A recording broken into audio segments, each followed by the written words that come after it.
Bueno, entonces acá tenemos los circuitos equivalentes, como les dije, del secundario. Tengamos muy presente, en el secundario podemos tener R2 sobre S y X2, siempre a la frecuencia F1, acá tenemos la F2, la corriente I2, o podemos reemplazar el R2 sobre S de acuerdo a esta expresión que estaba acá, que la vimos dar, vimos que esto era una igualdad.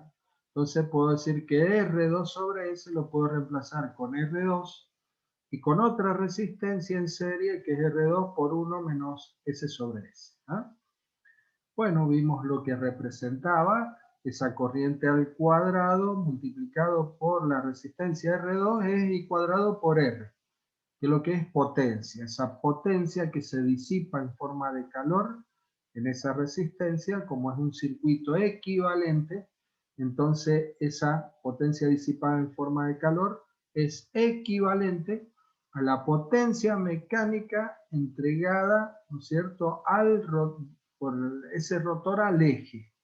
¿Estamos? Ya la vamos a analizar, eso cuando analicemos el balance energético o balance de potencias, ahí vamos a ubicar dónde está esa potencia mecánica interna, que como yo ya se los adelanté, está, ¿no es cierto?, en el rotor, dentro del motor, ¿sí? Bueno, muy bien. Esto que vamos a ver ahora ¿se acuerdan que cuando comenzamos les decía que los pares de polo que se generan en el estator siempre tienen que ser igual a los pares de polo que se generan en el rotor? Entonces, cuando el motor era de rotor bobinado, las bobinas en el estator y en el rotor, ¿no es cierto?, eran un número tal y estaban dispuestas de tal manera que generaban el mismo número de pares de polo, ¿verdad? Aparte, si el rotor era bobinado, también decíamos que el número de fases que tenemos en el estator y en el rotor también coincide. Pero la cuestión era cuando teníamos un rotor con jaula de ardilla.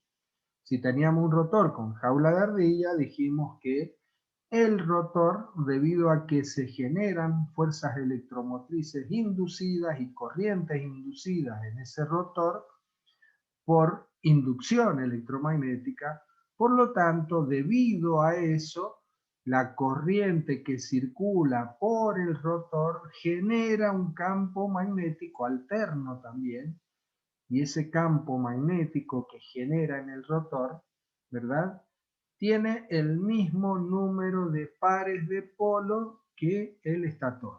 Por eso decíamos que el número de pares de polos en el rotor se copia a espejo. ¿Está? Eso es lo que decíamos. Bueno, ahora vamos a ver la importancia de esa situación en la que el número de pares de polo tiene que ser el mismo. Bueno, entonces, fíjense, acá tendríamos representado este θ1 y θ2, que lo que serían los campos magnéticos o flujos magnéticos o el campo rodante generado en el estator o la fuerza magnetomotriz. Recordemos que cada vez que hablamos de campo magnético o inducción magnética, estamos hablando de un campo magnético B. Si hablamos de un flujo, el flujo está relacionado con el campo magnético B. Claro, el flujo es B por S o área, el área de la sección transversal. Y cuando hablamos de flujo o fuerza magnetomotriz, también están relacionados, porque la fuerza magnetomotriz es igual al flujo multiplicado por la reluctancia. ¿Se dan cuenta? O sea que hablar de campo magnético, de flujo o fuerza magnetomotriz es el mismo razonamiento. ¿verdad? Bueno, entonces, ¿qué es lo que tenemos? Bueno, en el estator tenemos un campo rodante, ¿verdad?, que está generado por las corrientes que circulan por los bobinados del estator. Los representamos por este θ1 que gira a una velocidad n1, que habíamos dicho es la velocidad de sincronismo, ¿verdad? Ahora, en el rotor se inducen corrientes, y esas corrientes en el rotor, ¿qué generan? Y generan también un campo magnético. ¿Y cómo es la corriente que se induce en el rotor? Y es una corriente variable en el tiempo, es alterna. ¿Estamos? Por lo tanto, esa corriente también alterna que se induce en ese rotor genera un campo magnético. Entonces, ese campo magnético también es un campo magnético rodante con respecto al rotor. Rodante con respecto al rotor, ¿sí? Bueno, entonces, ¿a qué velocidad está girando con respecto al rotor? Está girando a una velocidad nr, ¿está? Nr. O sea que si yo ahora me paro en el estator, voy a ver pasar el campo magnético rodante generado en el estator a una velocidad n1. ¿Está bien? Ahora yo voy y me paro en el rotor. Estoy parado en el rotor, no en el estator. Cuidado con esto. Si me paro en el rotor, voy a ver pasar el campo magnético rodante generado por esas corrientes que se inducen en el rotor a una velocidad nr, a una velocidad relativa nr, ¿sí?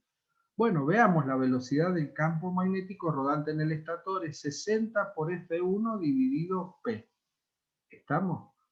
Ahora vamos al rotor. Me paro en el rotor y ¿a qué velocidad voy a ver pasar el campo magnético rodante en ese rotor? Entonces yo estoy girando en el rotor. ¿Está? Estoy parado en el rotor, estoy girando a la velocidad a la que gira el rotor. Bueno, lo veo pasar a esta velocidad, 60 por F2 dividido P. ¿Qué es lo que era F2? Y F2 era la frecuencia de la corriente generada o inducida en ese rotor, ¿verdad? 60 por F2 dividido P. ¿Se dan cuenta que acá estamos diciendo P para el estator y estamos diciendo también P para el rotor? ¿Por qué motivo? Y porque dijimos que el número de pares de polo tenía que ser el mismo. Bueno, bárbaro. Entonces ahora reemplazamos F2 por S por F1. Recordemos que la relación, o sea, F2 dividido F1 era igual al deslizamiento. Por lo tanto, la frecuencia F2 es S por F1, el deslizamiento por la frecuencia 1. Bueno, entonces me queda 60 por F1 sobre P, y eso es N1. O sea que me queda S por N1. Y si recordamos la definición del deslizamiento o el resbalamiento, era N1 menos N2 dividido N1. Pero este 1 de abajo ahora lo pasé al otro miembro. O sea que S por N1, que es lo que acabamos de obtener, es igual a la diferencia entre N1 y N2. N1 menos N2. ¿Ah? Bueno, muy bien.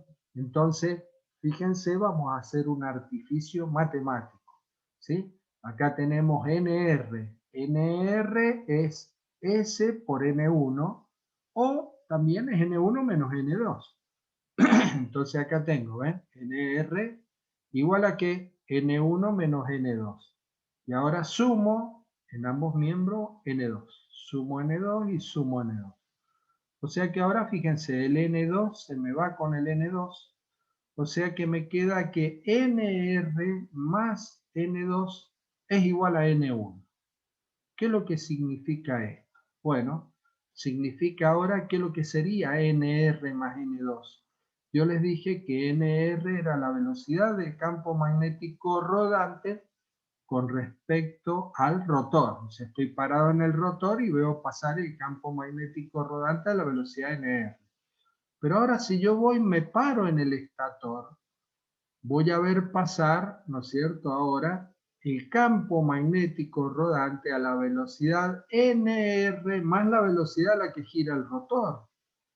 Y nr más la velocidad a la que gira el rotor, ¿a qué es igual?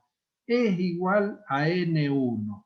¿Qué es lo que significa esto? Significa algo muy importante.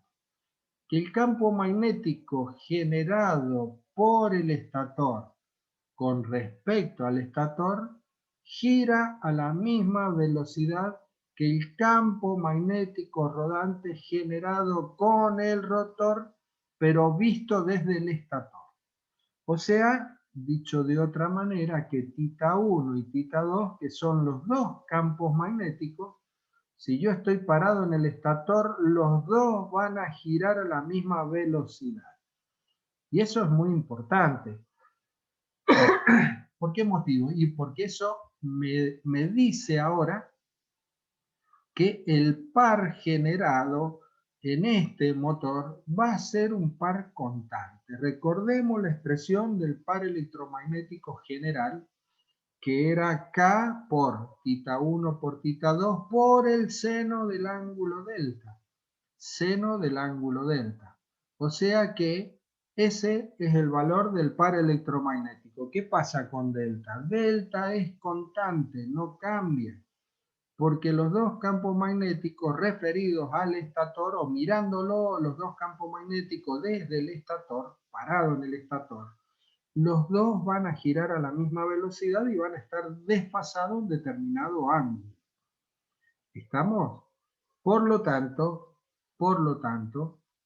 ¿sí? Eso nos dice que el par electromagnético que va a generar esta máquina es un par electromagnético de valor constante. ¿Y todo esto a qué se debe? Y se debe a que al principio dijimos P pares de polo en el estator, P pares de polo en el rotor. Entonces, ¿se dan cuenta qué hubiese pasado si el número, ahora supongamos que se construye un motor de rotor bobinado en donde el número de pares de polo que vamos a tener en el estator es distinto al número de pares de polo que tenemos en el rotor? ¿Qué es lo que pasaría? Bueno, ahí lo que pasaría es que ahora en este ángulo delta entre θ1 y θ2 va a ir cambiando, va a ir variando, porque al tener, ¿no es cierto?, distintos pares de polo, no puedo decir que NR es 60 por S por F1 dividido P. P sería un P sub 2 acá, y acá tendría un P sub 1. Por lo tanto, no llegaría a la conclusión que NR más N2 es igual a N1. O sea que la velocidad del campo magnético rodante generado en el rotor sería distinta a la velocidad del campo magnético rodante generado en el estator. ¿Me explico, verdad? Por lo tanto, Taus, que es K por θ1 por θ2 por el seno de delta, ese par va a ir cambiando. Y así como va cambiando, en algún momento voy a tener un valor máximo muy grande y en otro momento voy a tener par cero. ¿Se dan cuenta? Entonces el motor, que es lo que tendría mucha fuerza en un momento y en otro momento se queda sin nada de fuerza. O sea que no serviría como motor. De ninguna manera podría servir como motor. Entonces acá estamos justificando por qué motivo, ¿no es cierto? Por qué motivo el número de pares de polo generado en el estator y en el rotor deben ser iguales. Bien, quedó claro, ¿no? Vamos al diagrama vectorial. Este diagrama vectorial no lo vamos a ver, no lo vamos a analizar paso a paso porque eso ya lo hicimos en el transformador. Este diagrama vectorial es exactamente igual al del transformador. Este diagrama vectorial está hecho con el circuito equivalente que tenemos acá, con esto. Ven que aparece R2 sobre S y X2, aparece la FEM E2 y aparece la corriente I2, o sea, con este secundario, ¿sí? El primario es este que está acá, el primario, ¿verdad? Y el secundario va a ser este que tenemos acá, siempre a la frecuencia F1. Vuelvo a repetir, este que tenemos acá no sirve este secundario. Este no nos sirve para hacer ningún tipo de análisis, porque lo tengo a una frecuencia F2. Entonces, cuando estamos hablando de diagrama vectorial, del circuito equivalente y todo eso, siempre lo tenemos que tener a la misma frecuencia, la frecuencia F1. ¿Ah? Bueno, muy bien. Entonces acá tenemos el diagrama vectorial, acá tenemos el primario.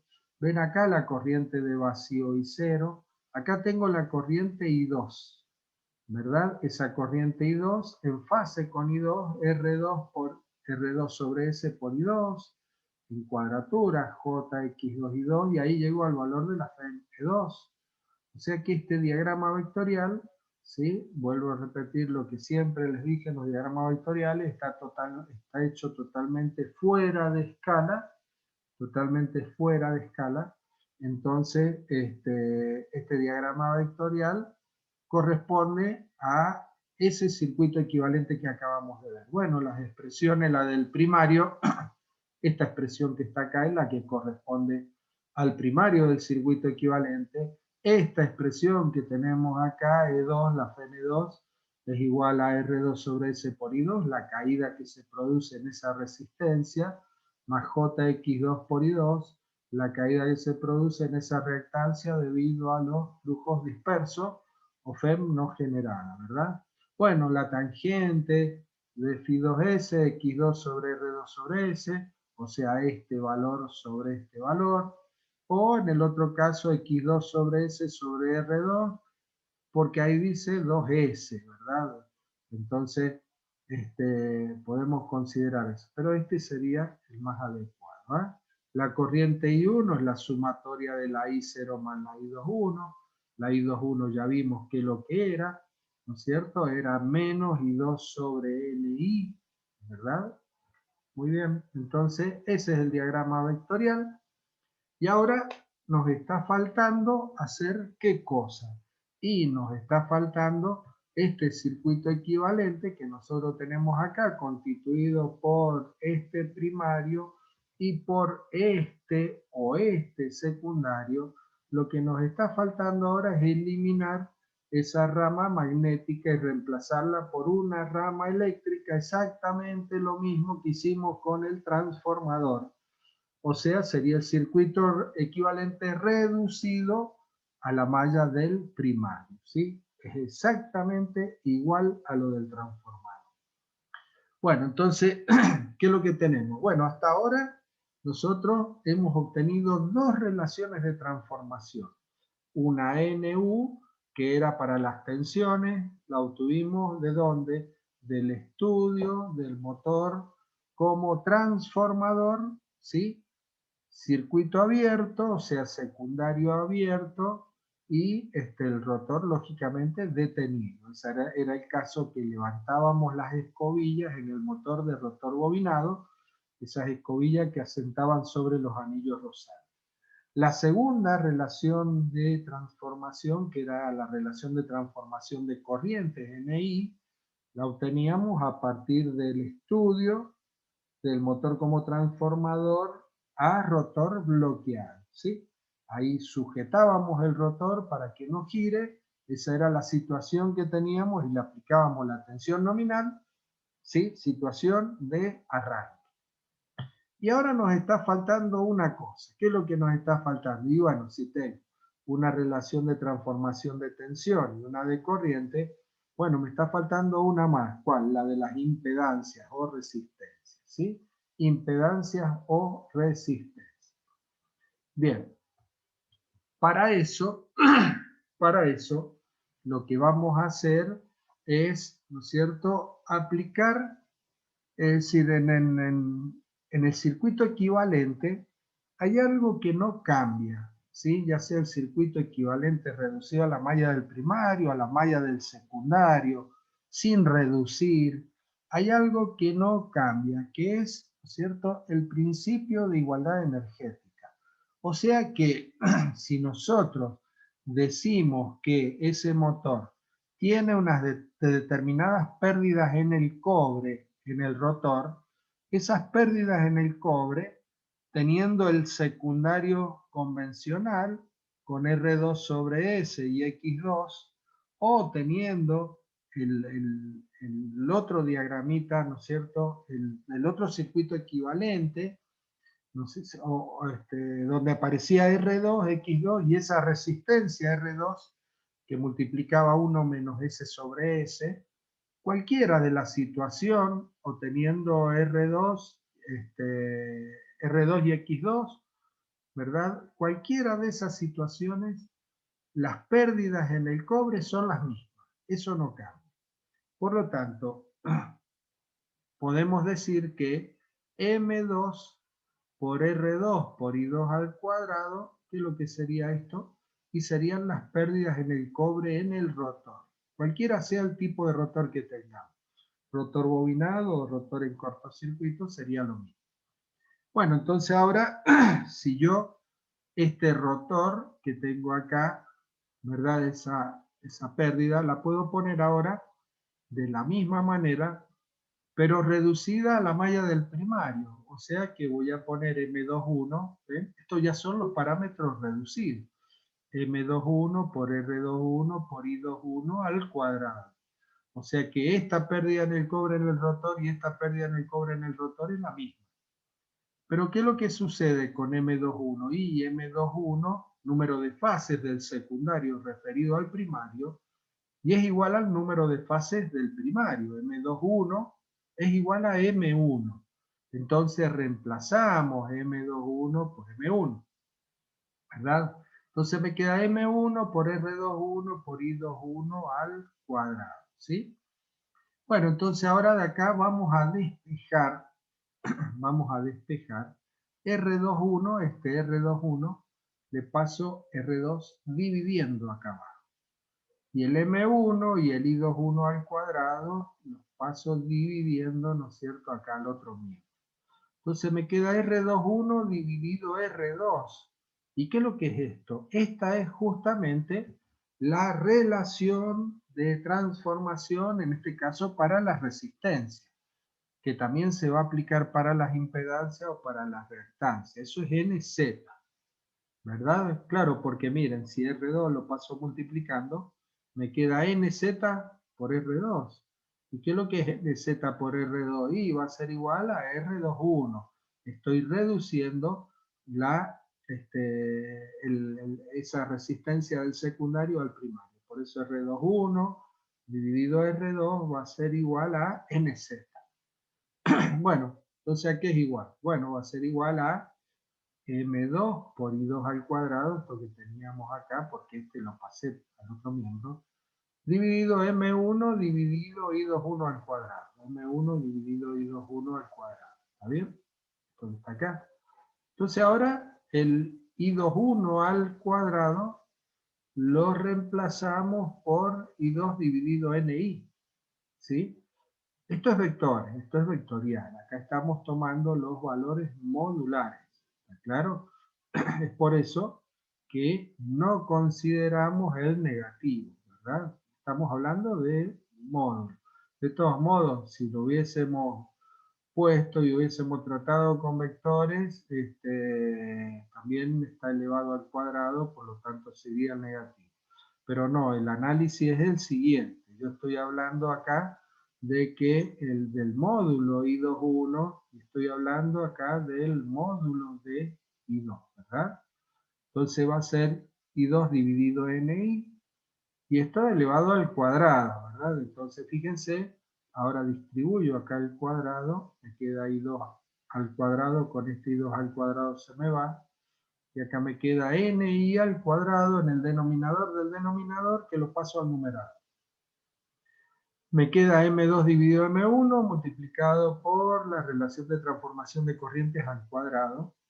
Por lo tanto, ahora reemplazamos el NI al cuadrado, que acá está, lo reemplazamos, ¿verdad? Y ahora acá me queda M1 dividido M2, y acá tengo M2 dividido M1. Bueno, este está al cuadrado, lo saco afuera, entonces se me va a ir el M1 de abajo con el cuadrado del M1 que me va a quedar en el numerador, y lo mismo para M2 con el cuadrado del M2 de abajo. O sea que me queda M1 dividido M2, número de fases del primario, dividido número de fases del secundario, multiplicado por K1 N1 dividido K2 N2, todo esto elevado al cuadrado. ¿Está? Bueno, entonces esta es la relación de transformación para las impedancias. Entonces ahora tenemos una NU para las tensiones, una NI para las corrientes y una NZ que esa NZ es igual al producto entre NU y NI. Claro, si yo multiplico esto con esto, me queda acá K1 al cuadrado, N1 al cuadrado, K2 al cuadrado, N2 al cuadrado, o sea, M1 dividido M2, ¿verdad? Por este término al cuadrado, que es lo que sería NU por NI igual a NZ. ¿Está? Bien. O también M1 sobre N2 por NU al cuadrado. Otra alternativa. Bueno, bárbaro. Entonces ya tenemos tres relaciones de transformación. Bueno, estas tres relaciones de transformación, si la máquina es de rotor bobinado, ¿qué es lo que va a pasar si es de rotor bobinado? Y dijimos que M1 es igual a M2. M1 igual a M2. Entonces esto se me va. Entonces me queda NI igual a NU. ¿Está? Y acá M1 igual a M2, este se me va.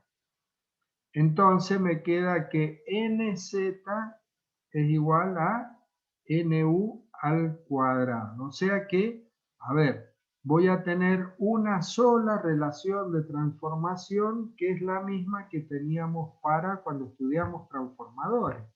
Cuando estudiamos transformadores, ¿qué hacíamos con la relación de transformación para las tensiones? Para reducir a la malla del primario, a la tensión la multiplicábamos por n. Y a la corriente la dividíamos por n. Y a las impedancias, resistencias y reactancias, y las multiplicábamos por n cuadrado. Entonces se dan cuenta que acá vamos a tener una única relación de transformación cuando las dos, ¿sí? Cuando el rotor sea rotor bobinado. Cuando el rotor es jaula de ardilla, ahí sí aparecen las tres relaciones de transformación, ¿verdad? Las tres relaciones de transformación, porque M1 es distinto de M2. Bien.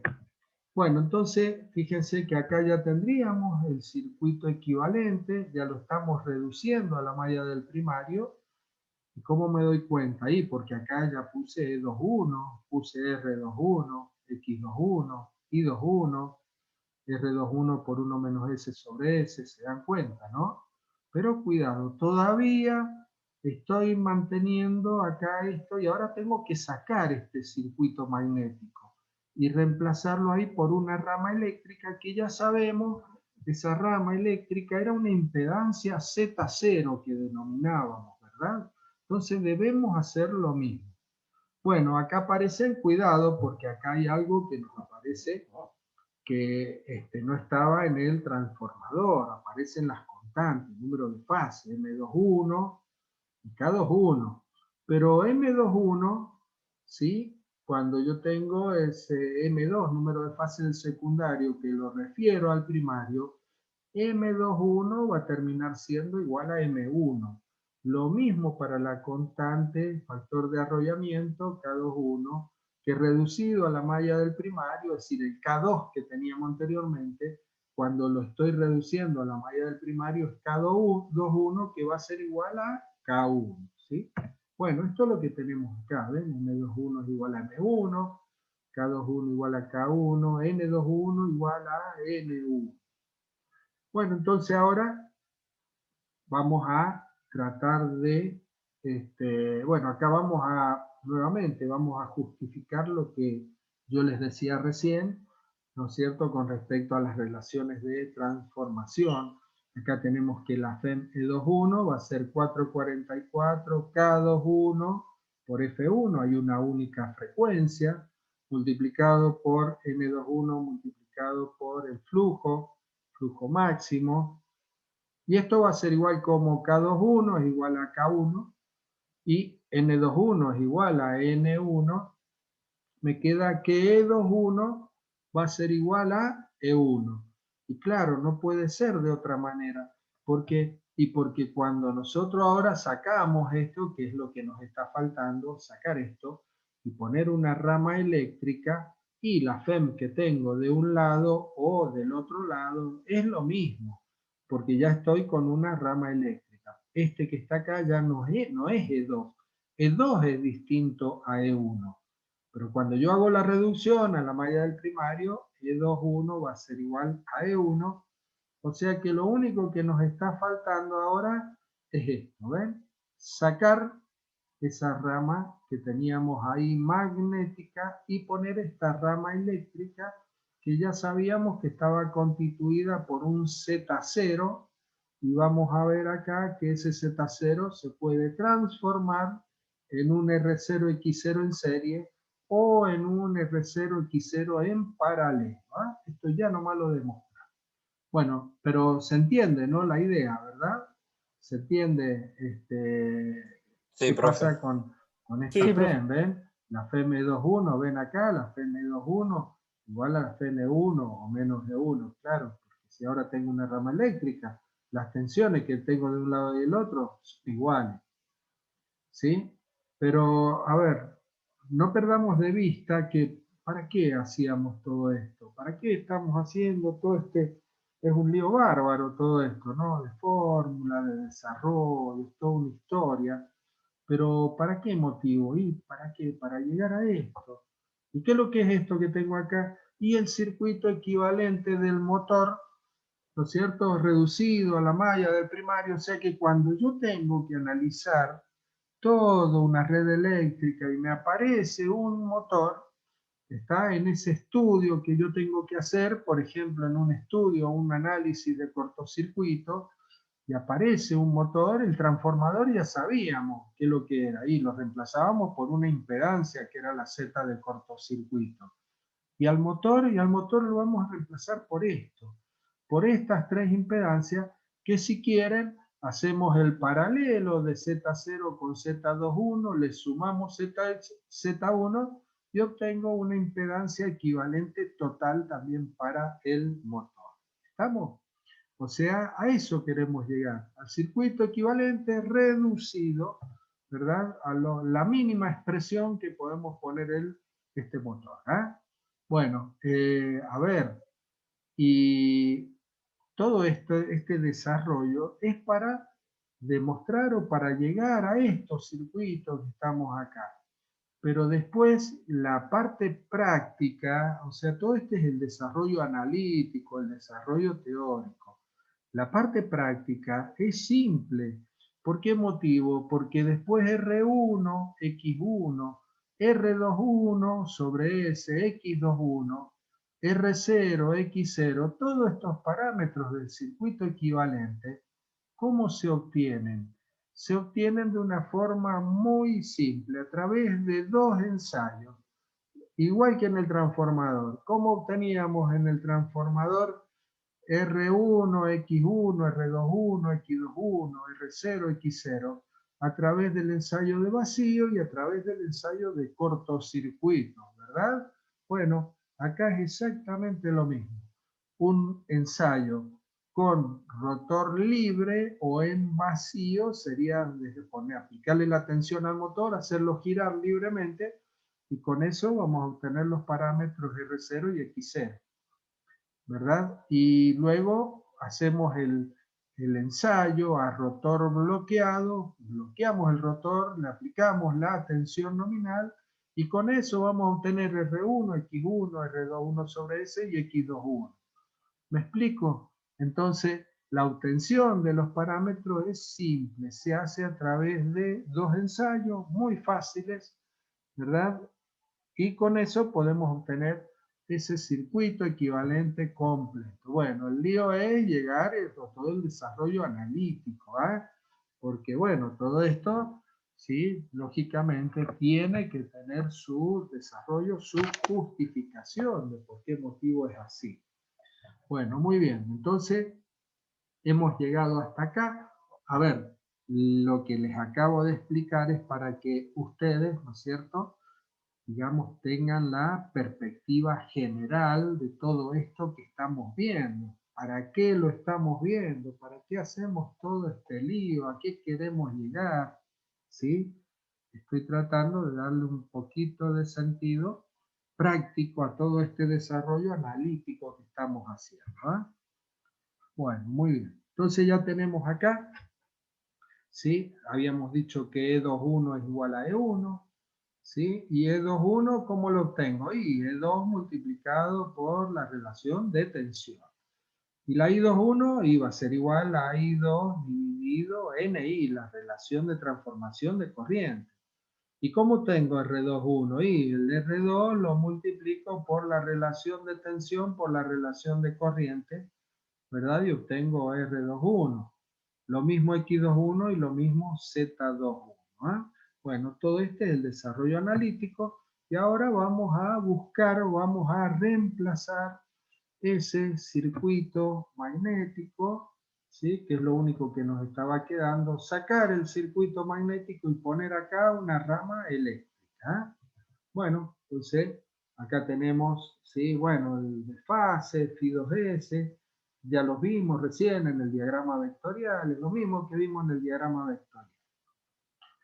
Bueno, entonces ahora, ¿qué tenemos? Y el circuito equivalente queda reducido a tres ecuaciones. Una ecuación en el primario, es esta que está acá, ¿sí? U1, R1 y 1, más JX1 y 1, menos E1. Esta ecuación, ¿a qué corresponde? Y corresponde al primario, a este primario que tenemos acá, ¿sí? ¿Qué más tenemos? Bueno, tenemos ahora la ecuación del secundario. Esta ecuación que tenemos acá, E21 igual a E1, R21 sobre S por I21 más J, X21 por I21. Esto sería en el caso de tomar R21 sobre S, ¿ve? Pero también puedo tomar, en vez de R21 sobre S, puedo tomar R21 y la resistencia variable R21 que multiplica 1 menos S sobre S. Es por eso que acá tengo en ese secundario estas dos expresiones que tenemos acá. Las dos son equivalentes. ¿Ah? Bueno, y ahora nos vamos al circuito magnético. La tercera expresión es que ahora vamos a sacar esa rama magnética y vamos a poner una rama eléctrica. Entonces vamos a tener que menos E1 es igual a I0 por Z0. Con esto estoy diciendo, saqué la rama magnética y puse una impedancia Z0. ¿Ah? Bueno, pero esa impedancia Z0, una impedancia es R0 más JX0. Quiere decir ahora que esta Z0 va a tener adentro una R0 más una JX0, las dos en serie.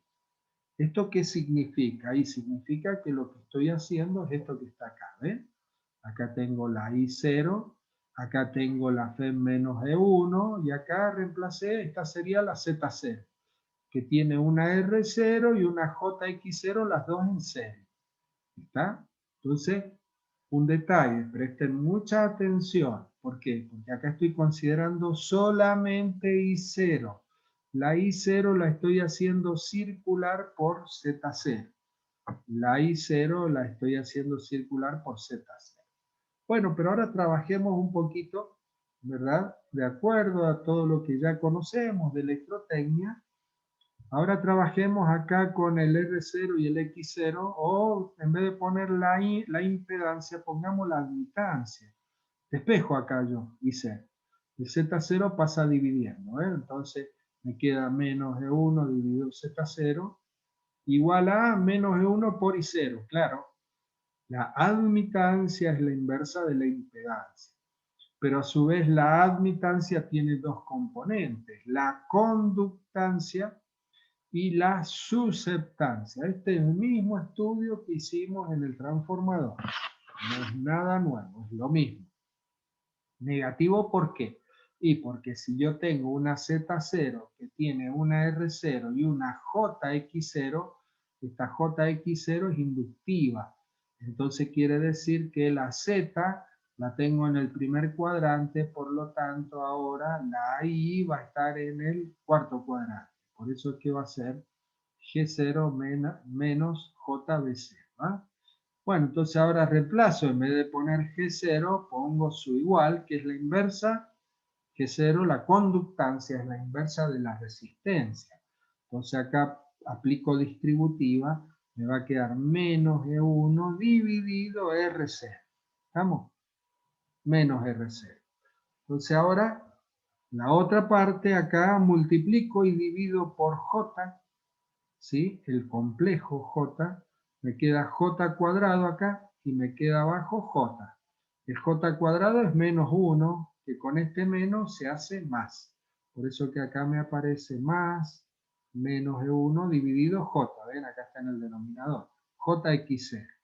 Pero bueno, ¿y esto qué es lo que es ahora? Bueno, entonces ahora estoy diciendo que la corriente I0 va a tener dos componentes.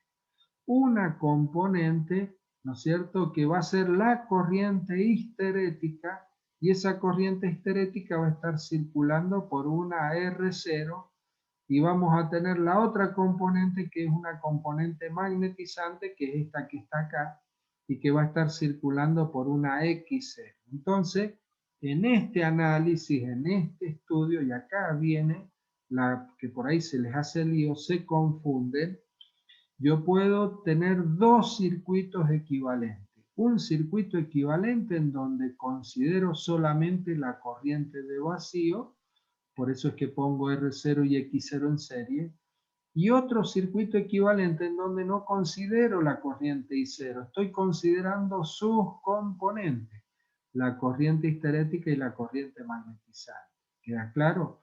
Es por eso que esta la hago circular por una R0 en paralelo con una X0. ¿Sí? Entonces obtenemos estos dos circuitos equivalentes con respecto a la malla de vacío. Perdón, a la rama de vacío, no malla, es una rama. A la rama de vacío, ¿ven? Entonces acá estoy considerando las componentes IH y M, por eso es que pongo R0 y X0, ¿verdad? Las dos en paralelo. Pero si quiero no considero IH y M, no considero R0 y X0 en paralelo y considero solamente la corriente de vacío, entonces pongo R0 y X0 los dos en serie, porque ahí estoy considerando la impedancia Z0. ¿Se entiende? Entonces, ¿cuántos circuitos equivalentes tengo? Tengo 4. Acá tengo 2, o sea, con respecto a la rama de vacío. Pero también tengo 2 con respecto a, si yo considero la R21 y la resistencia variable R21 por 1 menos S sobre S, ¿verdad? Entonces acá he considerado la misma. He cambiado la rama de vacío. Pero también puedo hacer esta consideración. Para las dos ramas de vacío, ahora en vez de poner la R2 y la resistencia variable, pongo R21 sobre S en ambos casos. O sea que tengo 4 circuitos equivalentes. 1, 2, 3 y 4. Los 4 son equivalentes. ¿Por qué motivo? Por lo que los 4 me están expresando el mismo principio de funcionamiento, me están expresando los mismos parámetros, me está expresando exactamente lo que sucede en el motor asincrónico trifásico, en este caso, lógicamente, el estudio por fase. Entonces, esto ahora lo llevamos a considerar una impedancia Z1, una Z21 y una Z0, y por último, estas dos en paralelo, sumada con esta en serie, ¿no es cierto? Y obtendría una impedancia total de ese motor. Bien, ¿se entendió? ¿Alguna pregunta, alguna duda con respecto a esto?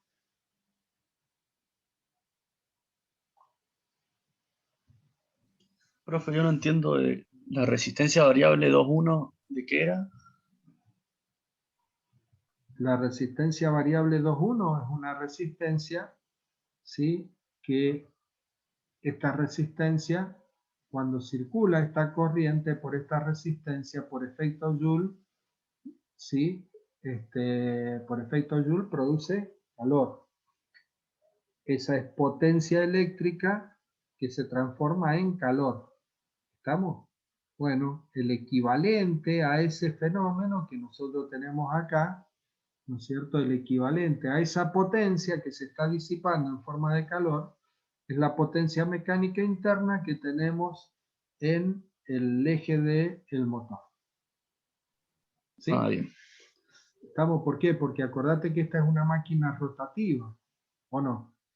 Entonces, para que gire el rotor, ¿Qué es lo que hay que entregarle? Y hay que entregarle potencia mecánica, ¿verdad? Porque si no nos tiraría. En el transformador no aparecía esta resistencia. ¿O aparecía en el transformador? No estaba, Claro, ¿no? no. Claro, ¿por qué? No, no. Y pues el transformador es una máquina estática. Entonces esta, por ser una máquina rotativa, y bueno, en algún lado debe aparecer algo que nos esté representando, ¿no es cierto?, ese fenómeno físico que es la potencia que recibe el rotor para poder girar. ¿Queda claro, no? Profe, Sí, ¿sería la potencia de trabajo sería que le transmite, digamos, al eje del motor o Sí, no? sí, potencia mecánica interna. Sí, sí, es la potencia que lo hace girar al rotor.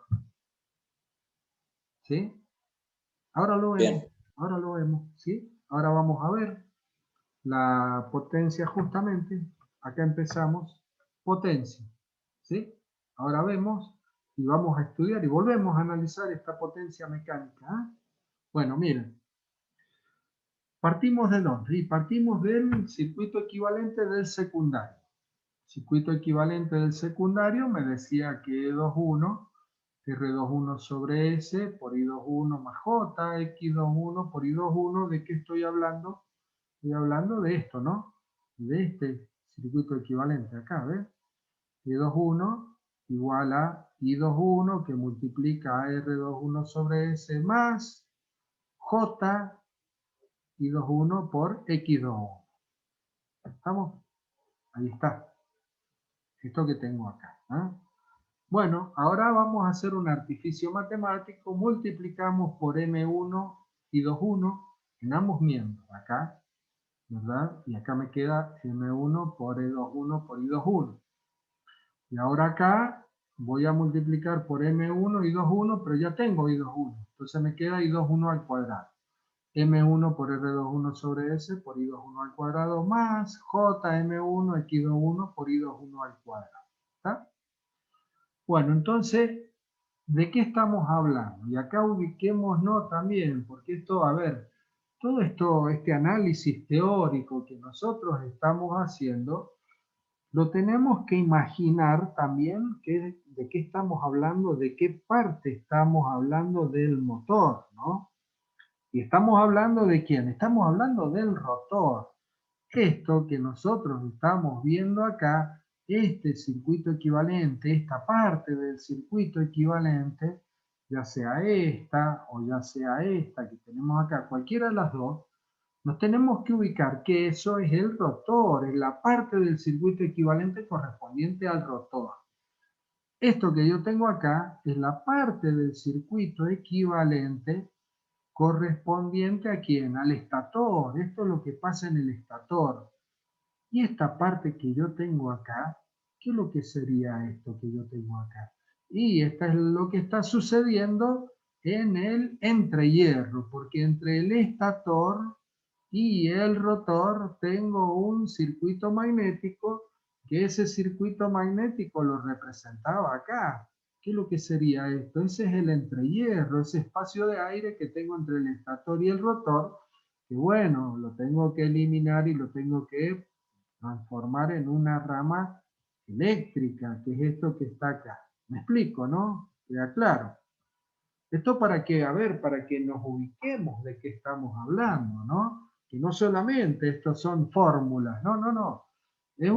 Son fórmulas, está bien, pero todas estas fórmulas tienen su sentido, tienen su, es decir, vienen de algún lugar, estamos analizando algo.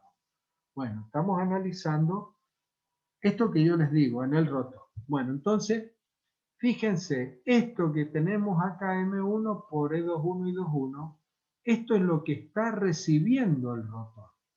¿Y qué es lo que es esto? E por I. ¿Qué es lo que sería E por I? Es la potencia total que está recibiendo el rotor. Esto sería una potencia aparente, ¿o no? Tensión por corriente, FEM por corriente. ¿Sí? Esa es la potencia aparente que le estamos entregando a ese rotor. Bueno, ¿y ahora qué es lo que hace ese rotor? Esa potencia aparente. Esa potencia aparente se me va a desdoblar en dos. ¿Esta qué forma tiene esta? ¿Ven? Tiene una I cuadrado por R. Y si es una I cuadrado por R, esto tiene forma de potencia activa. ¿Sí? Si yo tuviese que poner unidades acá, y a esta que está acá le pondría en voltios, intensidad en ampere, vol ampere. Si tuviese que poner unidad acá, I cuadrado por R, le tengo que poner watt. Y si tengo que ponerle unidad a esta otra, es I cuadrado por X. Le tengo que poner vol ampere reactivo. ¿Está claro? Entonces, de esta potencia aparente que recibe el rotor, de esa potencia aparente hay una parte, la mayor parte, la transforma en potencia útil, M1 por R21 sobre S por I21 al cuadrado. Potencia útil, potencia activa que yo tengo en el rotor. Y esta otra, M1, X21, I21 al cuadrado, esto es potencia reactiva. Entonces ahora veámoslo prácticamente esto, ¿sí? Ahora esto, ¿de qué estamos hablando? A ver, prácticamente. Bueno, de esa potencia que recibe el rotor, la mayor parte, que es esta que está acá, la transforma en potencia activa, en potencia útil. ¿Qué es lo que es esa potencia activa o potencia útil? Es la potencia que hace poner en marcha, que pone en movimiento al rotor. Ahí tengo potencia útil. En cambio, esta otra no es potencia útil, es potencia reactiva. ¿Y dónde va esta potencia reactiva? Bueno, esta potencia reactiva es debido a los flujos dispersos. Esa potencia que se me va debido a los flujos que se van a través del aire y no se concatenan o no son aprovechados para producir potencia útil. ¿Se entiende esto, no? Entonces, ahora, ¿cuál nos interesa a nosotros? Esta nos interesa. Pura y exclusivamente esta, porque esta es la potencia que me va a poner en movimiento al rotor. Y esa potencia que me pone en movimiento al rotor luego va a ser la misma potencia, no la misma, sino va a ser un poco más chica porque van a haber pérdidas en el medio, que es la que voy a tener en el eje y le voy a estar entregando a la máquina conducida. Es por eso que esta es la que nosotros estudiamos. Las otras dos nos olvidamos, ahí nomás quedaron y no hacemos ningún otro estudio. En cambio, seguimos analizando esta. ¿Qué es lo que es esta? Esta es la potencia del campo magnético rodante o potencia síncrona o potencia electromagnética que, ¿dónde está esta potencia electromagnética? Está en el entrehierro, en el espacio de aire entre el estator y el rotor. Entonces, esta potencia es la que recibe el rotor, ¿no es cierto?, en el entrehierro. Del estator hacia el rotor, pasa a través del entrehierro y ahí la está recibiendo el rotor. ¿Se entiende? Potencia síncrona. Acá tenemos potencia síncrona. ¿Por qué peso 1, 2? Eso otro, veamos acá. Acá era R21, I21, ¿verdad? ¿Por qué? Porque eran parámetros del circuito equivalente del secundario reducido a la malla del primario. Pero acá, ¿qué pasó? Hay un error acá se cambiaron los subíndices, ya no es P, tendría que haber sido P21 acá. No, está bien, no es P21, es P12. Porque cuando hablamos de potencia, es la potencia que se está transfiriendo del 1 al 2. O sea, del estator se está transfiriendo hacia el rotor. En cambio, estos R21 es una resistencia, la resistencia del bobinado o la resistencia del rotor referido al estator. Por eso es R21. ¿Está claro? Entonces esta es potencia que se transfiere del estator hacia el rotor, por eso es P12. Bueno, también llamada, como les dije, potencia electromagnética, ahí está. Es la transmitida al secundario de la máquina, al rotor, a través del entrehierro, espacio de aire, entre el estator y el rotor, ¿Mediante quién? Mediante el flujo de campo magnético variable, lo mismo que se estudiaba en las máquinas anteriores, o sea, lo mismo que se estudió en el transformador. ¿Estamos? Bueno, cuidado con esto, ¿sí? No confundir. Dice flujo de campo magnético variable. Y hemos dicho que el transformador y el motor es una máquina de flujo constante. Entonces decimos, acá hay una contradicción. ¿Estamos? No, no hay ninguna contradicción. Porque cuando hablamos del flujo de campo magnético variable, estamos hablando que es variable en el tiempo. ¿Estamos? Es variable en el tiempo. Ese campo magnético sí es variable en el tiempo. Claro, porque está girando, está rotando. Por lo tanto, si yo me ubico en un punto y en ese punto que yo tengo en el entrehierro, el campo magnético va a estar cambiando, ¿verdad? Por eso, ¿sí? El flujo de campo magnético variable.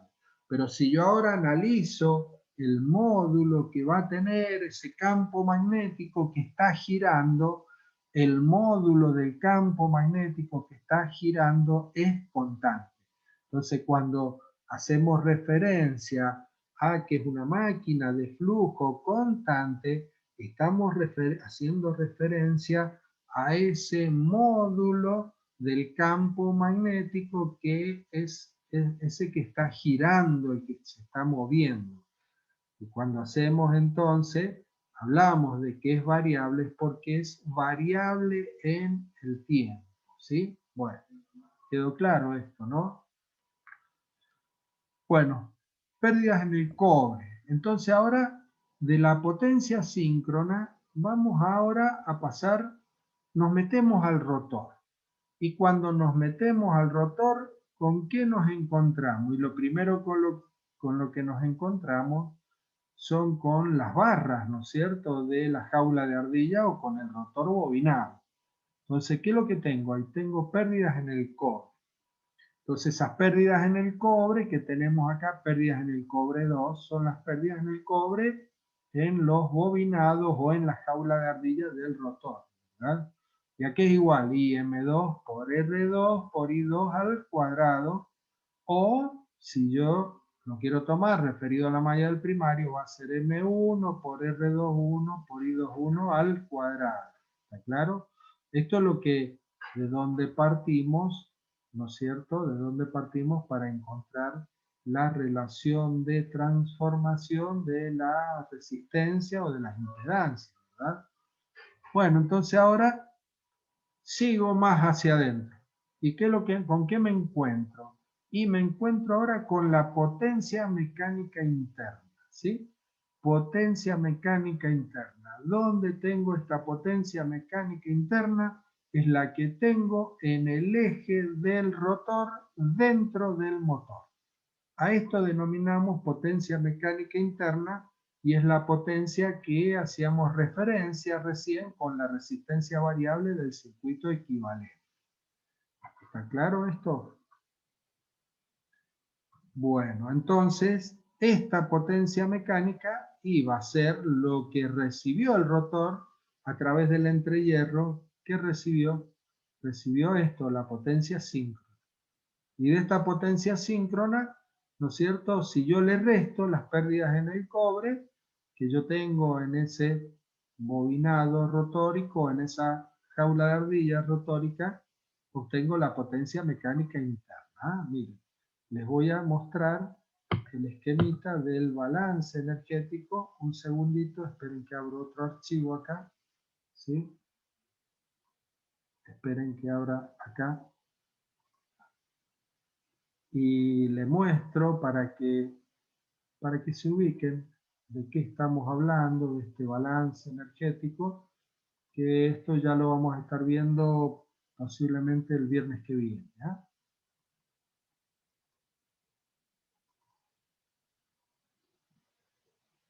Se los muestro porque también les va a servir para el jueves que viene. El jueves que viene, ¿sí? Van a empezar con la ejercitación y en la ejercitación van a empezar a trabajar con ejercicios que hay que aplicar esto, el balance energético. Bueno, acá lo tenemos, miren. O mejor acá. Acá tenemos un esquemita, ¿ven? Miren. Acá tenemos este sería el motor, ¿ven? A ver. Profe, yo no veo nada. Perdón. No, tampoco, no está compartiendo pantalla. Esperen, que no se los he compartido. Sí, espérenme un El que dijo que sí. No, esperen un minuto. Lo estoy mirando yo nomás. Ahora se los muestro. No les estoy compartiendo la pantalla. Ahí está. Ahora sí lo van a ver. Ahí está. Ahora está, ¿no es Pero- cierto? Ahora sí, profe. Bárbaro. Sí, por ahí me olvido que sí. De compartir. Bueno, mira, este es el estator. Este es el esquemita del estator. Acá el esquemita del estator. Acá tengo el entrehierro, el espacio de aire. Acá tengo ¿no es cierto?, el rotor. Y acá tengo el eje del rotor, ¿verdad? Ahí tengo el eje del rotor y acá tengo la salida del eje acá, ¿no es cierto? Ahí tengo la salida. Entonces, el motor, ¿qué es lo que recibe? Recibe esto. ¿Qué es lo que es P1? Es la potencia que recibe, potencia eléctrica, a través de los tres conductores. Supongamos un motor trifásico. Esta es la red trifásica. A través de la red trifásica recibe la potencia P1. Esta potencia P1 ahora, ¿qué es lo que sucede? Bueno, es lo que recibe, absorbe el motor, y una parte queda como pérdidas en el hierro, en el estator, ¿verdad? Y también otra parte queda como pérdidas en el cobre en los bobinados del estator. Porque ahí sí hay pérdidas en el hierro. ¿Por qué? Y porque la frecuencia que yo tengo ahí es la frecuencia impuesta por la red. 50 Hz. Por lo tanto, voy a tener pérdidas en el hierro importante porque la frecuencia es elevada, ¿verdad? Bueno, acá tengo pérdidas en el cobre y luego de las pérdidas en el cobre paso al entrehierro. ¿Qué es lo que tengo en el entrehierro? Acá la potencia síncrona, P12. Luego, ¿qué es lo que hago? Bueno, ahí tengo las pérdidas en el cobre del rotor. Y una vez que tengo las pérdidas en el cobre del rotor, llego al eje internamente. ¿Qué es lo que tengo ahí? Tengo la potencia mecánica interna. A esa potencia estoy haciendo referencia. Entonces, si yo a esta potencia, que es la potencia síncrona o potencia electromagnética que tengo acá en el entrehierro, le resto las pérdidas en el cobre, tengo la potencia mecánica interna, ¿sí? Y después, ¿qué más tengo? Y tengo las pérdidas por rozamiento y ventilación. Debido a que tengo rodamiento, tengo un ventiladorcito. Entonces esas son pérdidas mecánicas. Pérdidas mecánicas, no confundir con potencia mecánica interna. Entonces estas son pérdidas por rozamiento y ventilación o pérdida mecánica. Entonces si a la potencia mecánica interna le resto estas pérdidas por rozamiento y ventilación, ¿qué es lo que obtengo? La potencia útil. Esta potencia útil es lo que entrega el motor en el eje. Entonces, el motor, ¿qué es lo que recibió? La potencia P1 eléctrica. Y el motor, ¿qué es lo que entrega? La potencia útil, la entrega en el eje a la máquina conducida. Si yo divido la potencia útil, dividido la potencia absorbida o lo que recibió, ¿qué es lo que obtengo? El rendimiento de ese motor. Porque ahí al medio, ¿qué es lo que están? Están todas estas pérdidas. Bueno, a esto denominamos balance energético y ustedes van a trabajar con el balance energético. Acá tenemos, ¿sí?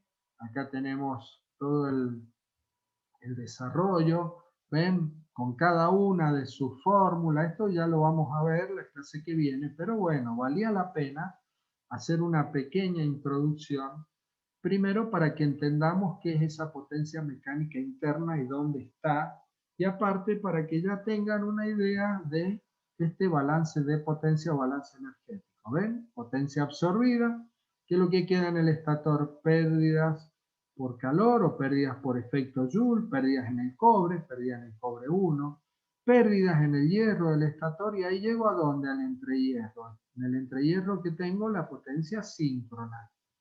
Y ahí tengo la potencia síncrona. ¿Y ahora qué tengo? Y las pérdidas, ¿sí? En el rotor, pérdidas por calor o pérdidas en el cobre, ¿no es cierto?, del rotor.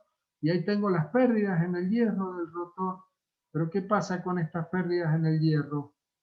¿Se acuerdan qué pasaba con esas pérdidas en el hierro? Lo vimos ayer. Para los que quedaron, bueno, no sé, quedaron 4 o 5 nomás ayer, ¿sí? Cuando llegamos a este tema, ya no había casi nadie ayer. Esas pérdidas en el hierro del rotor son despreciables. ¿Por qué motivo? Y debido a la frecuencia que yo tengo en el rotor. La frecuencia de la corriente inducida y de la frena inducida y la corriente inducida en el rotor, esas pérdidas son despreciables porque la frecuencia es muy baja. ¿Cuánto? 2 Hz, 3 Hz, ¿verdad? Una frecuencia sumamente baja. Bueno, después aparecen acá unas pérdidas adicionales. Estas pérdidas adicionales es porque se producen algunos flujos internos entre las ranuras, algunos flujos que generan una pérdida que se la estima, esa pérdida adicional, de 0,5 al 2% de la potencia absorbida. Esto está normalizado, esto lo da la norma IRAM, ¿sí? Entonces ahí llegó la potencia mecánica. A la potencia mecánica le resto las pérdidas por rozamiento y ventilación, y ¿qué es lo que obtengo? La potencia útil, ¿sí? Bueno, ahí tenemos el balance energético, acá lo tenemos visto en el circuito equivalente, ¿ven? Acá también aparecen en el circuito equivalente, y acá lo tenemos en el motor, ¿ven? La potencia eléctrica que absorbe acá en la bornera, en el estator. ¿Qué es lo que queda en el estator? Bueno, en el estator quedan las pérdidas en el hierro y pérdidas en el cobre, acá en el estator. Luego ahí tengo esta potencia, que es la que está en el entrehierro, que es la potencia síncrona, ¿no es cierto? La potencia síncrona, potencia electromagnética. Después ahí tengo las barras del rotor, ¿ven? ¿Qué es lo que tengo ahí? Las pérdidas en el cobre del rotor.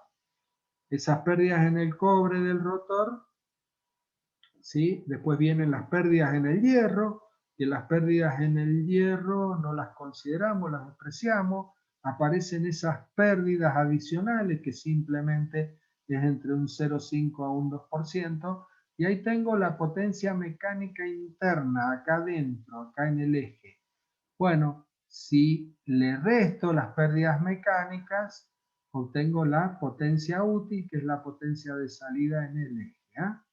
Bien, ¿entendido todo esto? Sí, profe. Bueno, bárbaro. Entonces ahora volvamos a donde estábamos. Y ahora esto ya se empieza a entender un poco mejor.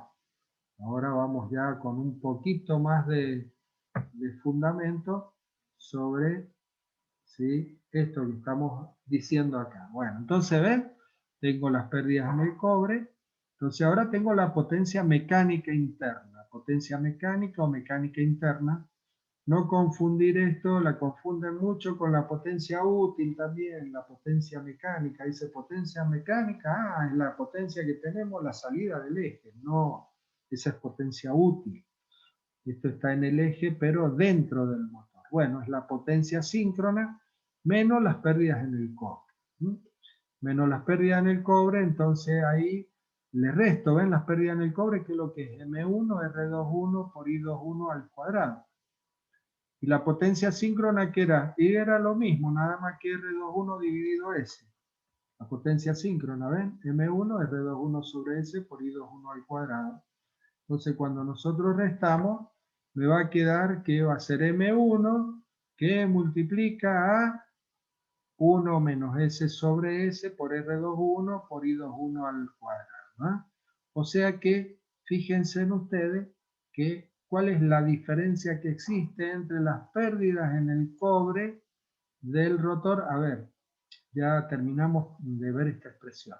Pero las pérdidas en el cobre del rotor, como es M1 por R21, ¿sí? Por R21 por I21 al cuadrado. Bueno, si yo acá divido acá por S, ¿qué es lo que tengo? O sea que si yo las pérdidas en el cobre, ¿verdad? Si las pérdidas en el cobre, en realidad, si estas pérdidas en el cobre, yo la multiplico por, está bien, la pongo dividiendo acá. Divido por S acá y divido por S acá, ¿verdad? ¿Y qué es lo que tengo entonces? Pérdida en el cobre dividido a S igual a M1 R21 sobre S por I21, y esto ¿qué es lo que es? Esto es la potencia síncrona. Por lo tanto, las pérdidas en el cobre va a ser S por la potencia síncrona, lo paso multiplicando, ¿verdad? O pérdida en el cobre dividido S igual a la potencia síncrona. Esta es la relación que tenemos. Y fíjense ustedes que esto, a través del balance energético, es algo que esta expresión nos va a permitir determinar, por ejemplo, las pérdidas en el cobre. Si quisiéramos nosotros saber las pérdidas en el cobre que tiene un motor, la podemos determinar a través de este balance energético. ¿Por qué motivo? Bueno, porque, a ver, por ejemplo, un rotor jaula de ardilla. ¿Cómo podemos determinar las pérdidas en el cobre en un motor con rotor en cortocircuito jaula de ardilla? Y no lo puedo determinar, no tengo una forma de medir la resistencia que tienen esas barras con esos anillos que me están cortocircuitando las barras, no lo puedo determinar. Es distinto a, por ejemplo, un rotor bobinado. Claro, en un rotor bobinado sí, porque yo levanto las escobillas y puedo medir la resistencia de una bobina, ¿verdad? La puedo medir perfectamente, porque tengo definido dónde tengo una punta y la otra punta de ese bobinado.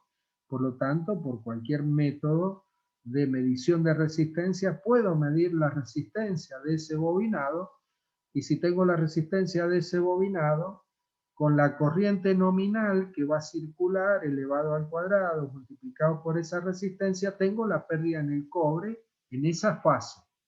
La multiplico por 3 y tengo las pérdidas en el cobre total de ese rotor. ¿Está claro? O sea, eso sí se puede hacer. Pero con un rotor en jaula de ardilla no puedo hacer, no puedo medir la resistencia de la jaula de ardilla. ¿Ah? Entonces, esto nos permite a nosotros poder determinar, ¿no es cierto?, esa pérdida en el cobre simplemente determinando el valor de la potencia síncrona, multiplicándolo por el deslizamiento, porque el deslizamiento lo conocemos, el deslizamiento, ¿verdad?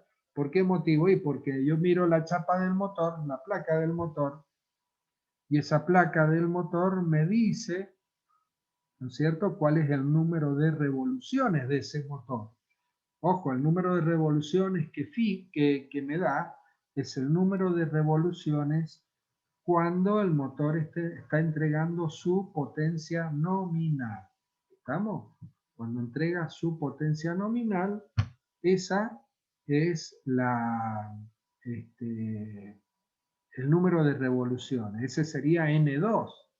Y bueno, pero si N2 me dice que es 1450 RPM, bueno, ¿cuánto vale N1? Y N1 vale 1500, ¿sí? No va a valer 3000, ¿sí? Vale 1500. Entonces con eso puedo saber el deslizamiento. Y la potencia síncrona, ¿cómo la determino? A través del balance energético o balance de potencia, que ya van a ver en los ejercicios y que vamos a ver también los ensayos, cuando analicemos los dos ensayos de rotor bloqueado y de rotor libre, van a ver ustedes que vamos a determinar todos los parámetros, o sea, vamos a poder determinar todas las potencias del motor de ese balance energético, y también vamos a poder determinar todos los parámetros del circuito equivalente. O sea que todo esto que nosotros estamos analizando, estamos viendo analíticamente, teóricamente, todo esto se puede determinar perfectamente de una forma muy simple, muy sencilla. Bien, ¿quedó claro esto? ¿Sí? Entonces, acá tenemos la potencia mecánica, ¿ven? Acá, esta potencia mecánica que es P12 menos las pérdidas en el cobre del rotor, termina siendo igual a P12 que multiplica a 1 menos S. ¿Sí?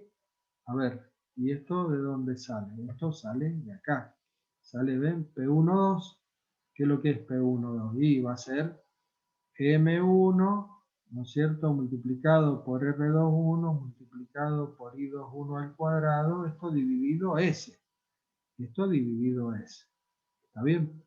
Entonces, si yo ahora le resto esta pérdida en el cobre, ¿verdad? Entonces, esta expresión que yo tengo acá, es la que obtuvimos recién, ¿no es cierto? Hacer esa resta. Por lo tanto, miren, M1, esta S que tengo acá la pongo debajo de R21. Me queda M1 por R21 sobre S por I21 al cuadrado, y todo eso, ¿qué es lo que es? Y es la potencia síncrona, P12. ¿Y qué es lo que me queda? Ahí me queda solamente multiplicado por 1 menos S, que es esto que tenemos acá.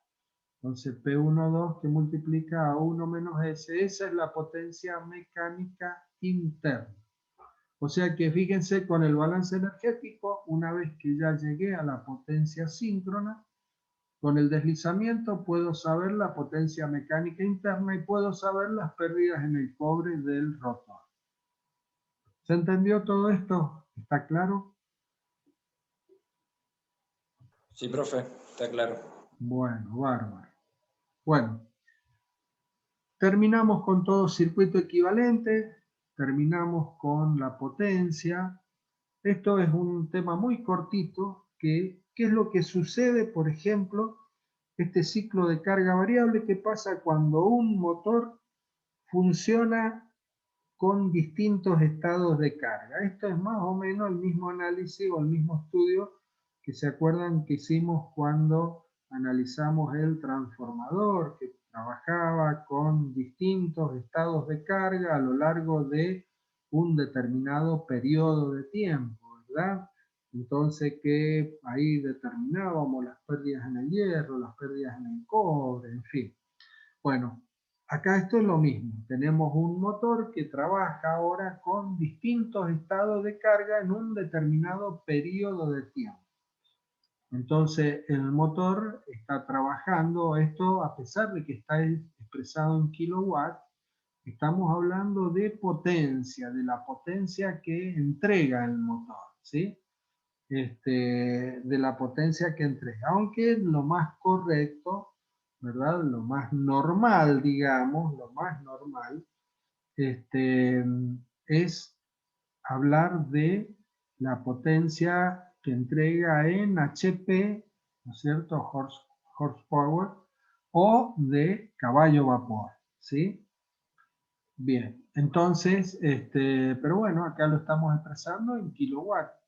Recordemos que un CV o caballo vapor son 736 watts, o 0,736 watts, perdón, 0,736 kilowatts, y que un HP son 746 watts, o 0,746 kilowatts.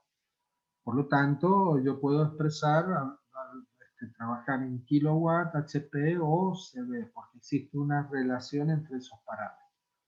Bueno, acá tenemos que, por ejemplo, durante 10 minutos, el motor tiene que entregar en el eje 50 kilowatts de potencia, luego baja a 20 durante 5 minutos, luego baja a 14 durante 17 minutos, y luego sube a 30 durante 7 minutos. ¿Ah? Bueno, ese es el ciclo de carga al que va a estar sometido ese motor, y tenemos que seleccionar el motor. ¿Qué hacemos? Decimos, bueno, pongámosle uno de 50 kilowatts, y entonces con esto estamos sobrados, el motor va a trabajar, ¿no es cierto? Va a trabajar sin ningún problema. Bueno, pero lo estamos sobredimensionando. Y si lo estamos sobredimensionando, vamos a comprar un motor mucho más caro, y aparte de eso vamos a tener otro problema, ¿sí? ¿Cuál es el otro problema que vamos a tener? Y que si el motor está trabajando, ¿no es cierto?, en distintos momentos, ¿no es cierto?, en distintos tiempos, con una carga muy por debajo de su carga nominal, desmejora el factor de potencia. ¿Está claro? Desmejora el factor de potencia. Los motores deben trabajar, ¿no es cierto? Debemos tratar que trabaje a su potencia nominal. No que pongamos un motor más grande, así trabaja descargado, trabaja aliviado, al motor no le va a pasar nada. No, ese es un error. El motor tiene que trabajar a su potencia nominal porque para eso ha sido construido, para que trabaje a esa potencia. Porque si nosotros estamos haciéndolo trabajar a un valor de potencia menor, lo que le estamos haciendo es desmejorar el factor de potencia, o sea que ese motor, el factor de potencia que va a tener va a ser mucho menor, ¿sí? Miren, les explico eso, me salgo un segundito de este tema, pero es interesante que esto lo vean y lo tengamos pendiente. Miren, si les voy a hacer un dibujito acá, que esto se van a dar cuenta ahí nomás. Miren, el motor, supongamos que para su potencia nominal, el motor tenemos que consume esta potencia activa de la red, hagamos un triángulo de potencia, ¿sí? Y esta potencia reactiva. Acá tenemos la potencia P, ¿sí?, que consume de la red, y la potencia reactiva Q, que consume de la red. Bueno, acá voy a tener la potencia aparente S y acá voy a tener el ángulo φ, ¿verdad? Ahí voy a tener el ángulo φ. Esto es cuando el motor está trabajando, está entregando su potencia nominal, ¿sí?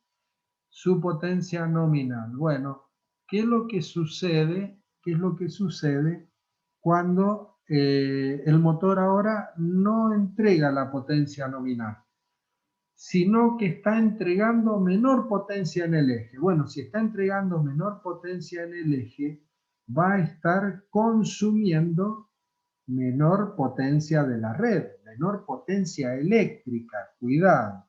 Por lo tanto, ahora supongamos el valor de P lo tengo acá.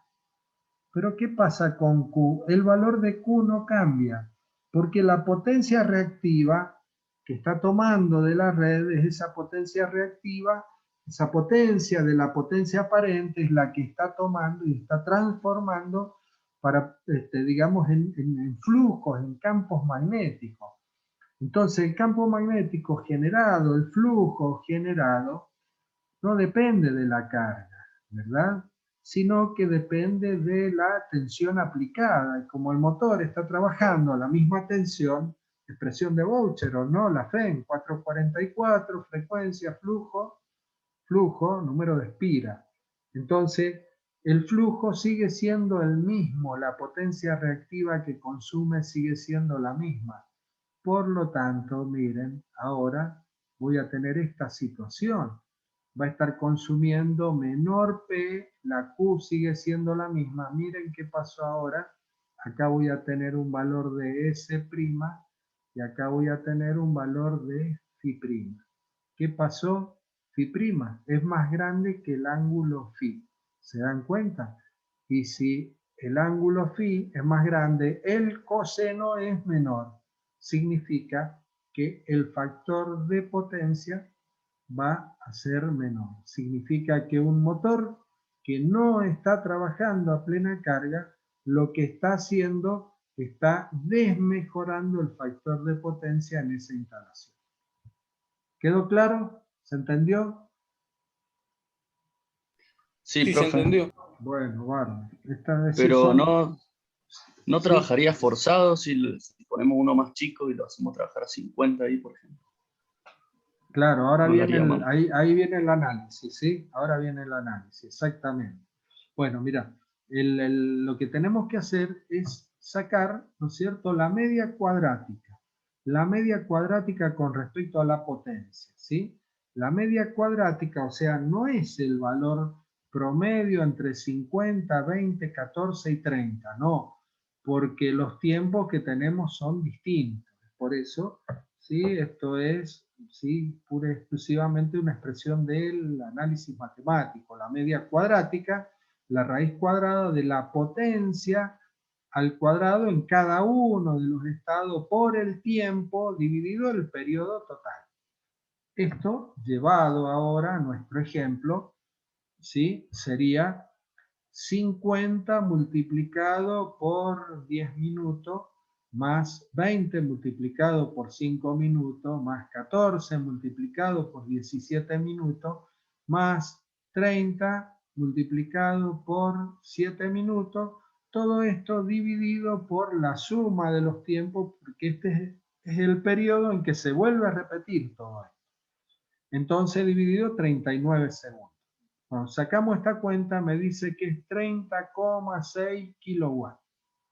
¿Está? 30,6 kilowatts. Bueno, esa sería la potencia adecuada para este motor. ¿Sí? Esa sería la potencia adecuada y no el de 50. Y ahí viene, ¿no es cierto?, la pregunta ahí que acabas de hacer, ¿no es cierto? Y bueno, pero ahí va un momento en que va a trabajar sobrecargado, ¿sí? Es verdad. Bueno, los motores admiten sobrecarga durante periodos de tiempo cortos. Cualquier motor eléctrico admite una sobrecarga, ¿no es cierto? Que, bueno, esa sobrecarga, si es un periodo de tiempo muy corto, no le va a pasar nada. Entonces, por eso que aplicando este concepto, ¿no es cierto?, ese valor cuadrático medio nos va a permitir obtener la potencia teórica que debería tener el motor para ese funcionamiento. ¿Está claro? Ya vamos a analizar después y vamos a ver la sobrecarga que admiten este tipo de motores, ¿sí? Ya lo vamos a ver, no sé si alcanzamos cuando veamos la curva par velocidad, a lo mejor alcanzamos a ver algo de eso, ¿sí? Pero bueno, ese sería el motor, lógicamente, 30,6 kilowatts. Tengo que ir a un catálogo del fabricante y tengo que buscar un motor cuya potencia, si no hay de 30,6, tengo que buscar el inmediato superior, ¿no? Esto como cualquier cálculo de cualquier tipo de, ¿no es cierto?, cualquier componente en ingeniería. Siempre tengo que ir al inmediato superior. Bueno, muy bien. Momento motor. Momento motor, deducción. Acá tienen toda una deducción que yo no se las voy a explicar porque lleva mucho tiempo y la vamos a pasar porque en definitiva tampoco se las pido esta deducción, pero está toda la deducción. Porque acá lo que nos interesa es el estudio de ese momento motor en función del deslizamiento o en función del número de revoluciones por minuto. Fíjense, partimos acá de la relación que existe. Les digo de dónde partimos y después vemos a dónde llegamos, ¿sí? Todos los pasos intermedios, bueno, están ahí, es cuestión de verlo, pero no vamos a perder tiempo en eso. Nosotros sabemos que la relación, ¿no es cierto?, que existe, o la transformación entre potencia eléctrica y potencia mecánica, ¿no es cierto?, existe una relación. Esa relación es que P es igual a tau por omega. P igual a tau por omega. Tau es el par motor, omega es la velocidad angular. Esta es la relación de conversión de potencia eléctrica en potencia mecánica. Bueno, acá nosotros tenemos, entonces si despejamos tau, paso el omega dividiendo, o sea que me va a quedar que tau es la potencia mecánica dividido omega. Pero recordemos que omega, ¿verdad?, expresado en esa velocidad angular, se obtienen a partir del número de revoluciones por minuto. Si omega es 2pi por n sobre 60 o pi por n sobre 30. El 2 con el 60 lo simplifico. Pi por n sobre 30, que es lo que yo tengo acá. ¿Ven? Acá tengo que el omega está en el denominador. Entonces tengo la potencia. Esa potencia, ¿sí?, va a ser pi por n sobre 30. El 30 que tengo acá lo paso al numerador. Y estamos hablando de N2, ¿por qué? Y porque estamos hablando de lo que sucede en el rotor. ¿Dónde tenemos la potencia mecánica? ¿Dónde tenemos el par? Y el par lo tenemos en el eje, a la salida del motor. Entonces, por eso que estamos hablando de ese par que obtenemos nosotros en el eje del rotor en función del deslizamiento. Bueno, esto que tenemos acá, ¿sí?, esta expresión del par, bueno, si ahora seguimos, esta potencia es la potencia mecánica interna y la reemplazamos y después ahí el deslizamiento es igual a todo esto y de ahí seguimos desarrollando todo esto, ¿dónde vamos a llegar? A esta expresión que está acá. Esta expresión que está acá es la expresión del par M o taus, ¿sí? Ese M es taus o M, es como representamos al par. Bueno, entonces fíjense que nos queda que el par motor, el par que entrega en el eje el motor, está en función de los parámetros del circuito equivalente que ya hemos visto. Está en función de M1, que es lo que era M1, número de fases que tengo en el estator. Acá tengo N1, que es lo que es número de revoluciones del campo magnético rodante o velocidad de sincronismo. Esta es la tensión aplicada al motor. R21, la resistencia del rotor referida al estator, es el resbalamiento o deslizamiento. R1, la resistencia del bobinado estatórico. X1, la reactancia que me representa los flujos dispersos en el estator. Y el X21, la reactancia de los flujos dispersos del rotor referido al estator. Bien. Esta expresión que nosotros tenemos acá, existe un parámetro que es el variable. ¿Cuál es el parámetro variable acá? Y lo único que varía es ese, el deslizamiento. Todos los demás parámetros son parámetros propios de la máquina. ¿Está? Entonces yo puedo ir modificando el deslizamiento si yo le voy dando distintos valores al deslizamiento o voy obteniendo distintos valores del par. ¿Y qué es lo que obtengo? Una curva como esta. Esta que está acá es la curva par velocidad, que ya la habíamos visto, porque cuando empezamos viendo la máquina vimos la curva completa de la máquina. Hacia la izquierda estaba la máquina como freno, hacia la izquierda, y después acá si seguíamos hacia abajo, para deslizamientos negativos, menores que 1, venía la curva así, por acá, que era el funcionamiento como generador. Entonces, ¿qué es lo que nos interesa a nosotros? Solamente esta parte. O sea que acá al deslizamiento le hemos dado solamente valores entre 0 y 1. ¿Sí? Le damos valor entre 0 y 1 y vamos graficando M. Por lo tanto, ahí tengo taus o M, recordemos, cada vez que veamos taus o veamos M, estamos hablando de lo mismo. En función de S, del deslizamiento. Pero también lo puedo poner, si queremos, en función de N2, en función del número de revoluciones por minuto del rotor. ¿Ah? Bueno, lo más común es hablar de la curva, ¿no es cierto?, en función del deslizamiento. Acá tengo deslizamiento 0 y acá tengo deslizamiento 1. ¿Estamos? Acá tendríamos, a ver, cuidado con esto. 0, acá estamos representando N2, por debajo. Por debajo N2. Entonces acá tengo 0, N2 igual a 0. Por arriba estoy representando el deslizamiento. Acá tengo 0 y el deslizamiento acá tendría que tener un 1 acá arriba. ¿Ah? Hay otras curvas acá. Están acá, a ver, Acá están bien representados. ¿Ven? S igual a 0, N1 igual a N2. Acá. Y acá tengo S igual a 1 o N2 igual a 0. ¿Sí? Estamos hablando de esa curva. Bueno, muy bien. Entonces esta es la curva que me representa, ¿verdad?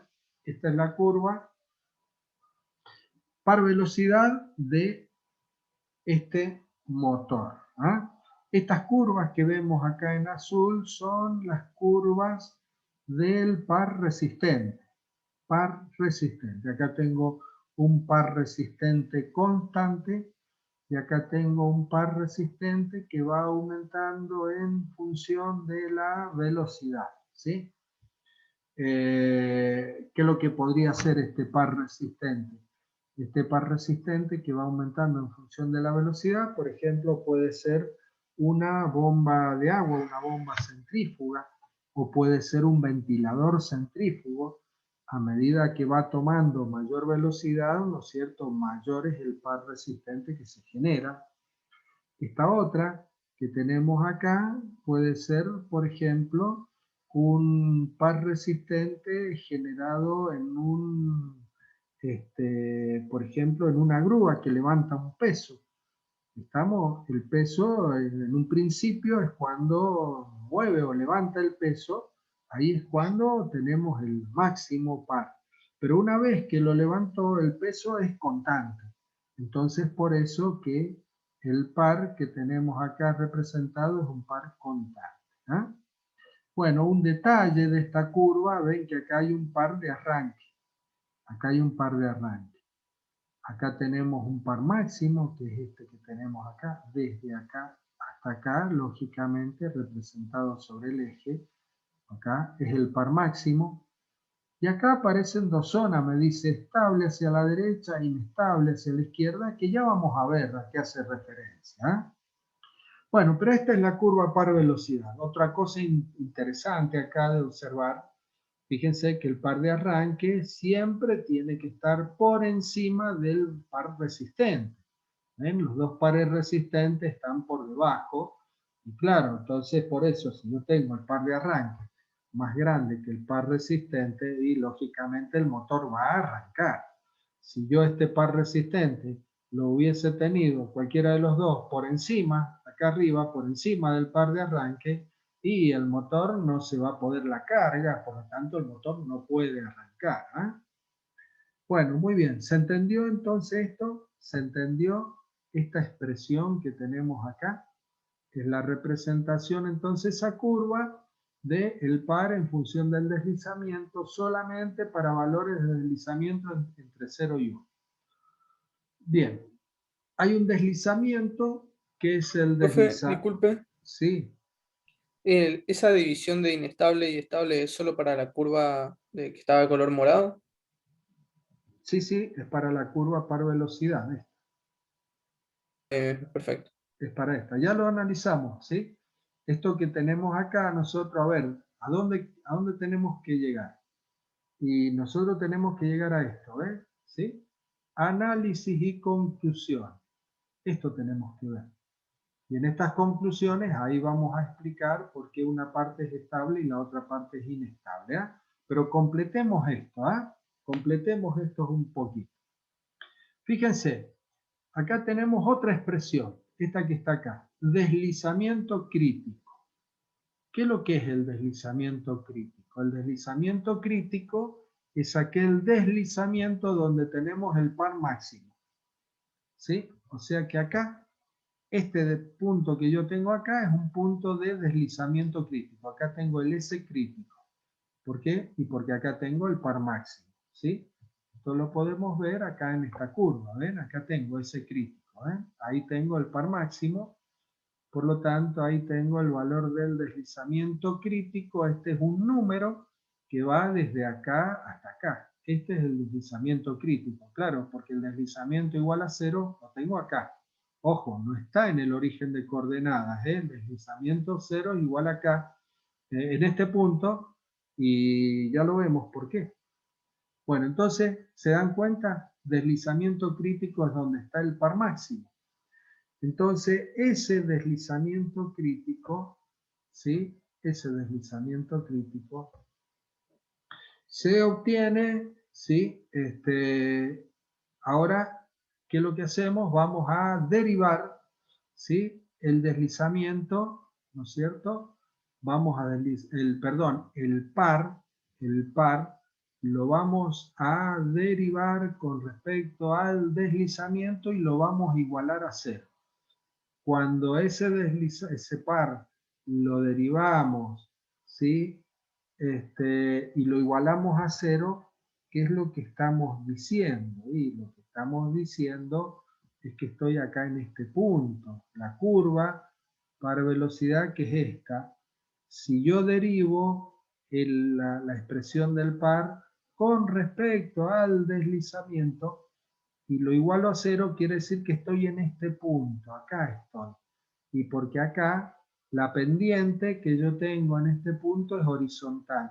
Por lo tanto, estoy en un máximo, ¿verdad? Sí, análisis matemático, estoy en un punto máximo. Entonces, derivando la curva par velocidad con respecto al deslizamiento, igualando a cero, obtengo el valor del deslizamiento crítico, que es esta expresión que tenemos acá. ¿Ven? R21 dividido X1 más X21.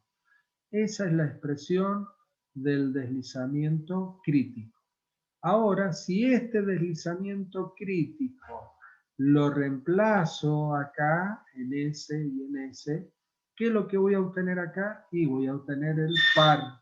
¿Qué par voy a obtener? Y el par máximo. Esa expresión del par máximo es esta que está acá. ¿Está?